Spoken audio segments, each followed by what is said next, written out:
వాళ్ళకి సౌకర్యాలు కల్పించడంలో కానీ పూర్తిగా కూడా నిర్లక్ష్యం వహిస్తుంది. దీనికి ఉదాహరణగా చెప్పాలంటే మనం 2014 నుంచి 19 వరకు కనుక చూసుకుంటే ఆ రోజున ఎన్డీఏ కూటమి ప్రభుత్వం దుర్మార్గంగా కృష్ణ పుష్కరాలని చెప్పని విజయవాడ నగరంలో ఎన్ని దేవాలయాలు కూల్చేశారు. ఆ దేవతామూర్తులని మున్సిపల్ కార్పొరేషన్ వ్యాన్లలో తరలించడం మనం చూసాం. మున్సిపల్ చెత్త బండుల్లో దేవుడి విగ్రహాలు తీసుకెళ్లిన పరిస్థితి 2014 నుంచి 19 టైంలో చూసాం. అలాగే గోదావరి పుష్కరాల్లో దాదాపుగా సుమారుగా 29 మంది పబ్లిసిటీ పిచ్చి కోసం 29 మంది చనిపోయడం చూసాం. ఇలా దుర్మార్గంగా కూటమి ప్రభుత్వం వచ్చిందంటే హిందూ భక్తులందరికీ కూడా చనిపోవడం అనేది ఒక ఆనవాయితీగా ఈ కూటమి ప్రభుత్వం పనిచేస్తుంది. అదేవిధంగా ఈరోజు సింహాచలంలో 7 చనిపోవడం అనేది ఇది ఎంతవరకు సమంజసం? కూటమి ప్రభుత్వం ఏం చేస్తుంది? ఏర్పాట్లు సింహాచలం దేవాలయంలో ఎందుకు ఏర్పాట్లు చేయలేదు? ఏదో చంద్రోత్సవానికి చంద్రబాబు గారు వస్తారు, పవన్ కళ్యాణ్ గారు వస్తారు, విఐపీలు వస్తారని చెప్పని అడావుడిగా నాసురకంతో ఒక గోడ నిర్మించారంట. అది 4 రోజుల్లో గోడ నిర్మించారంట. భక్తులు చనిపోవాల్సిన పరిస్థితి. అంటే లక్షలాది మంది భక్తులు వచ్చేటప్పుడు కనీసం నిర్మాణాలు చేపట్టే దాంట్లో క్వాలిటీ కానీ టైం కానీ చూసుకోవాల్సిన పని లేదా అంటున్నా. వీళ్ళు చంద్రోత్సవం మీటింగుల్లో చేసేది ఏంటంటే రివ్యూ మీటింగ్ ఒకసారి జరిగింది. ఆ మీటింగ్లో ఎమ్మెల్యేలు నాకు టికెట్లన్నీ, మీకు టికెట్లన్నీ, మాకు పాసులన్నీ, మాకు గౌరవం లేదని చెప్పని సాక్షాత్తు అక్కడ ఎమ్మెల్యే బండారు సత్యనారాయణమూర్తి గారు మాట్లాడారు. ఆల్రెడీ వాళ్ళు టికెట్లు పాసుల కోసం మాట్లాడారు తప్ప భక్తుల సౌకర్యాల్లో కానీ భక్తుల అక్కడ అవసరానికి కావాల్సిన పనుల్లో కానీ ఎక్కడా కూడా చొరవ చూసిన పరిస్థితి లేదు. హోమ్ మినిస్టర్ అదే జిల్లాలో ఉంటారు.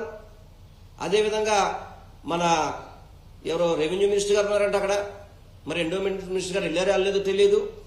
కనీసం అక్కడ మహిళలు చెప్తున్నారు, ఈరోజు టీవీలో చూస్తుంటే మనకు అర్థమవుతుంది, కనీసం బాత్రూమ్ సౌకర్యాలు కూడా ఏర్పాటు చేయలేదు ఈ కూటమి ప్రభుత్వం అనేది అక్కడున్న భక్తుల నుంచి వచ్చిన ఆవేదన. ఇందులో ఏదో అపచారం జరిగిందని మాత్రం మాకు అర్థమవుతుంది. డెఫినెట్ గా ఈ కూటమి ప్రభుత్వం దేవాలయాల దాంట్లో కానీ హిందూ దేవుళ్ళలో కానీ హిందూ భక్తుల్లో ఏదో అపచారం జరుగుతుందని మాత్రం అర్థమవుతుంది. ఎందుకంటే మొన్నటికి మొన్న ముక్కోటి నాడు దాదాపు 4 నెలల వస్తుంది ఇంచుమించుగా.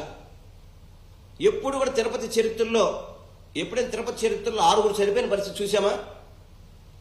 6 చనిపోయారు. దాదాపు 40 మంది పైన పడి వాళ్ళందరికీ కూడా వివిధ రకాలుగా ఇబ్బందులు పడి వాళ్ళ ప్రాణాలు ఏం కోల్పోలేదు. అది వచ్చినప్పుడు కూడా కనీసం ఈ సింహాచలం చంద్రోత్సవానికి మనం బాధ్యత తీసుకోవాలని చెప్పని కనీసం కూటమి ప్రభుత్వం చర్యలు తీసుకోకపోవడం చాలా బాధాకరం. నేను గౌరవ డిప్యూటీ సీఎం గారిని మీ ద్వారా కోరుకుంటున్నాను, జరగని అపచారానికి మీరు దీక్షలు చేశారు. చాలా బాగానే పని దీక్షలు చేశారు. అది జరిగిందా జరగలేదో వెంకటేశ్వర స్వామి ఆ కోర్టులో తీర్పులు చెప్తాయి. కానీ ఇప్పుడు జరిగిన అపచారాలు టీటీడీలో 6 చనిపోయారు, సింహాచలంలో ఇప్పటికి 7 చనిపోయారు. ఇప్పుడు చేయాలి మీరు దీక్షలు, ఇప్పుడు చేయాలి మీరు సంప్రోక్షణలు, ఇప్పుడు చేయాలి, హిందువులకి క్షమాపణ చెప్పాలి, ఇప్పుడు చెప్పాలి. మీరు జరగని వాటి కోసం దీక్షలు చేసి యాగాలు చేసి ఏదో హిందూ మతానికి మేమే బ్రాండ్ అంబాసిడర్ అని చెప్పుకునే డిప్యూటీ సీఎం గారు ఇప్పుడు మాట్లాడండి సార్. మీరు తమరు ఇప్పుడు మాట్లాడండి. ఏం జరుగుతుంది మీ కూటమి ప్రభుత్వంలో? ఇంతకంటే అన్యాయం ఎక్కడ జరుగుతుందా? టీటీడీలో మందు తాగారు. టీటీడీ తిరుమల దేవస్థానంలో కొండ మీద మందు కొట్టి అక్కడ హల్చల్ చేస్తున్నారు. బెల్ట్ షాపులు పెడుతున్నారని మీరే చెప్తున్నారు. అక్కడ కోడిగుడ్డు ఎగ్ బిర్యానీలు తింటున్నారు. చెప్పులు వేసుకుని మహాదూరం దాకా వెళ్ళిపోతున్నారు. చెప్పులు వేసుకొని వైకుంఠం క్యూ కాంప్లెక్స్ నుంచి ఇది రాజగోపురం ఏదైతుందో అక్కడ వరకు చెప్పులు వేసుకు వెళ్ళిపోతున్నారు. ఎన్ని అపచారాలు! దాదాపు గోవులు 100ల సంఖ్యలో గోవులు చనిపోతున్నాయి. ఏం చేస్తున్నారు అసలు ఈ కూటమి ప్రభుత్వం? ఏం చేస్తుంది? హిందూ పరిరక్షణ అని చెప్పి అన్నారు. ఏదో చాలా మీరు ఏదో ఆర్డినెన్స్లు తీసుకొచ్చారు, ఏదో డిక్లరేషన్ చేశారు. ఇదేనా డిక్లరేషన్ అంటే ఏదైనా హిందువులకు పండగ వచ్చిందంటే హిందూ భక్తులు చనిపోవడం ఇదే డిక్లరేషన్. మీరు చేసిన డిక్లరేషన్స్ ఇవేనా? అంటే భక్తులు చనిపోవాలని చెప్పి డిక్లరేషన్ చేస్తారా మీరు? నిజంగా చెప్తున్నాను, ఈ కూటమి ప్రభుత్వం అనేది మాత్రం అరాచకంగా హిందూ భక్తుల మీద గాని, హిందూ దేవాలయాల మీద గాని, వాళ్ళ మనోభావాలు దెబ్బతీసే విధంగా గాని, హిందూ దేవాలయాల్లో కనీస సౌకర్యాలు కూడా చేయలేని అసమర్థ ప్రభుత్వం ఈ కూటమి ప్రభుత్వం. ఈ కూటమి ప్రభుత్వం అసమర్థ ప్రభుత్వం.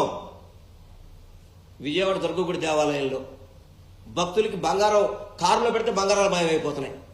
అసలు ఏం చేస్తున్నారండి? అసలుకి మీరేం చేస్తున్నారు? అసలుకి హిందువుల భక్తులకి మీరేం సౌకర్యాలు కల్పిస్తున్నారు? అసలుకి చాలా చాలా బాధాకరం, చాలా బాధాకరం.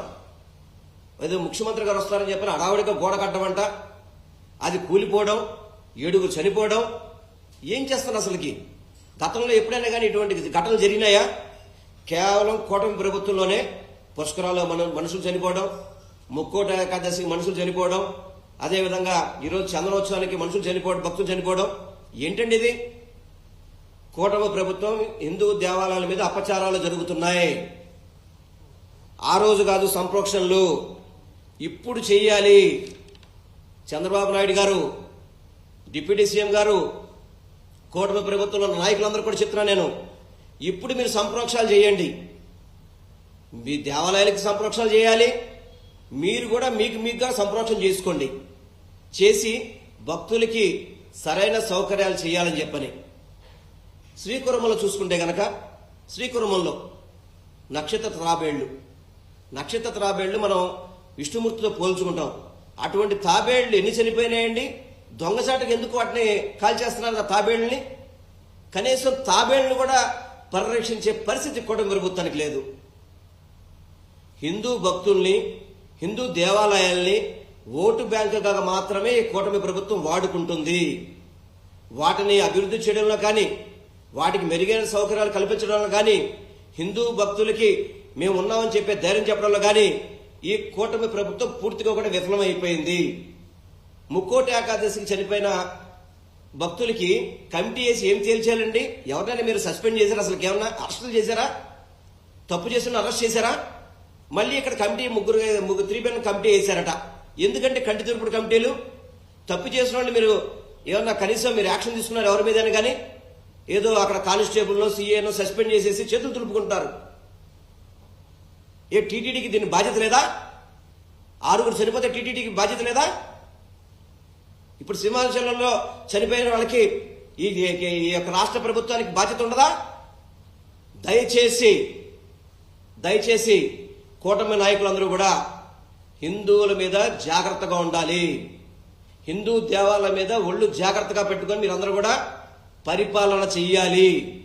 గతంలో 2019-24 వరకు జరగనవి జరిగినట్టుగా చూపెట్టిన ఎల్లో మీడియా ఈ రోజేమో ప్రమాదం అంట, తెలియక జరిగిందంట అని చెప్పని కళ్ళబొల్లు కబుర్లు రాస్తున్నారు. ఇవన్నీ దేవుడు గమనిస్తుంటాడు. తప్పకుండా